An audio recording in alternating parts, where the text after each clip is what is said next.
Yo, what's up guys, it's King Sean here, and week 1 of training camp is over. The guys do not have practice today. Practice will resume tomorrow.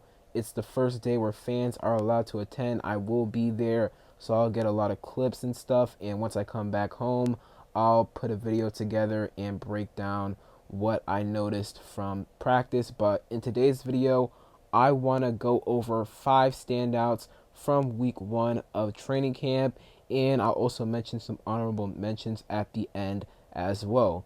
Before we get into today's video, make sure y'all leave a like down below, subscribe if you're not already subbed up, and turn on notifications. And with that out of the way, let's get straight into today's video. Alright, so the first standout is rookie cornerback Trey Amos.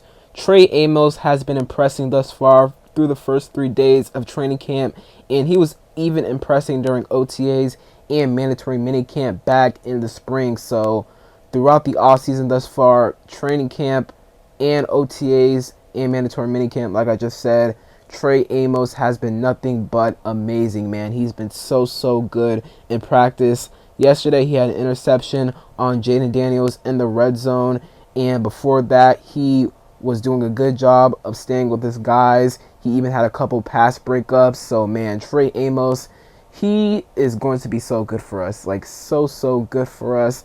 He is a prototypical Dan Quinn cornerback, has great athleticism, great size. He has length. He has it all. He even has solid speed as well. He has zone and man coverage abilities. I think he's better than man right now, but he can improve in zone for sure. But man, Trey Amos, I'm so excited to watch him this season, and I'm excited to keep watching him during training camp and in the preseason, man. So excited for the preseason. I cannot wait to watch how Trey Amos looks out there on the field. Next up is our other starting outside cornerback, and that is Marshon Lattimore. Lattimore is coming off of a season where he wasn't really that great, only played in 9 games. I want to say like 5 of those were for the Saints, and the rest of the 4 was with us, and that was just in the regular season. He played all the games in the playoffs for us, but he wasn't great last year, and he was injured for the majority of the year. So when he got here, he really never got adjusted, but now he has a full offseason, and just based off of what I've heard, the tweets I've seen, and the clips, Lattimore is looking a whole lot better this offseason, this training camp. Judging by the clips, he looks like he's got his speed back. He looks light on his feet, which is really good to hear. And I've saw tweets by Linnell Willingham and Zach Shelby that have said that Lattimore has been making some plays. Linnell Willingham has said that Lattimore has had a couple of pass breakups and has been in good coverage near the goal line in red zone drills. So that's good to hear, man, because we need Lattimore to have a bounce back season, and I believe he will have a bounce back season. And if he returns back to not fully his old form, but at least like 80% of his old form, Trey Amos turns out to be legit, and Mikey Sanders still becomes really good in the slot, we could have a really nasty cornerback trio. So again, Marshon Lattimore, he has stood out so far during training camp. Speaking of Mikey Sanders still, he was one of the standouts to me this week in my opinion. Yesterday, the defense was absolutely dominant. They won the day over the offense, and that's a great thing because we know what the offense is. We know what JD5 and the offense is capable of. They are elite, and we need to figure out what this defense is. So the fact that they dominated the day yesterday is awesome, and Mikey Sanders still played a huge part in that. He was all over the field, man, from the nickel spot. He had an interception off JD5. It was actually JD5's first interception he threw of camp, and it was a tipped pass by Quan Martin, and Mikey Sanders still ended up returning it for a touchdown. It was a pick 6, so that's just great to hear. And Mikey Sanders still also blew up a screen pass to KJ Osborne on another 11-on-11 drill. So Mikey Sanders still was everywhere yesterday, man, and that's great to hear because last year Sanders still was really good for us, but he was on the outside, and that's not his natural position. His natural position is on the inside. So with him moving back into the inside this year, I feel like he'll be able to be even better than he was last year. He'll be able to do even more stuff like blow up screens, blitz more, and a lot more things as well. So Mikey Sanders still was awesome yesterday, and he was one of the standouts from camp this week. Next up, we have Jakori Kroski Merritt, and DQ spoke about him. I think it was either yesterday or on Thursday. Can't quite remember, but he said that what jumps off the screen about Merritt is how explosive he is, his fast feet, and how violent of a runner he is, and how he makes sharp cuts, which are all things that he has that nobody else in this running back room has. And he was a 7th-round pick, and although he was a 7th-round pick, he still got skills that nobody else in this running back room has. So, man, if Jakori Kroski Merritt can just play very, very well throughout the remainder of training camp and in the preseason, he could really earn himself some meaningful snaps to start off the season. And as the season continues, he could get an increase in snaps and eventually become our running back one, right? But we're still a long way from then.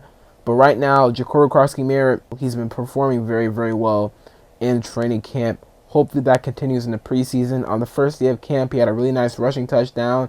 So that's just great to hear.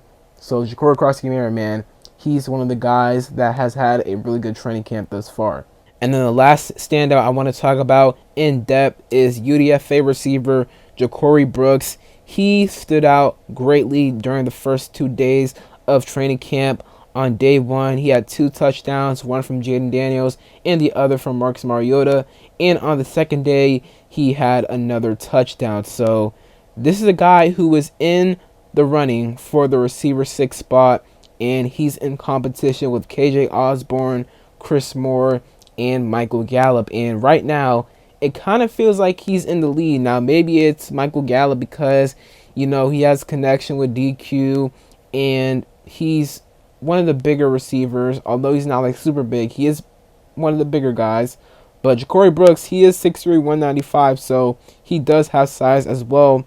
And he can run vertical routes, and he has some rack ability, run after catch, that is. So he's a guy who was young, and coming out of high school, he's a 5-year star recruit to Alabama, so he's got talent.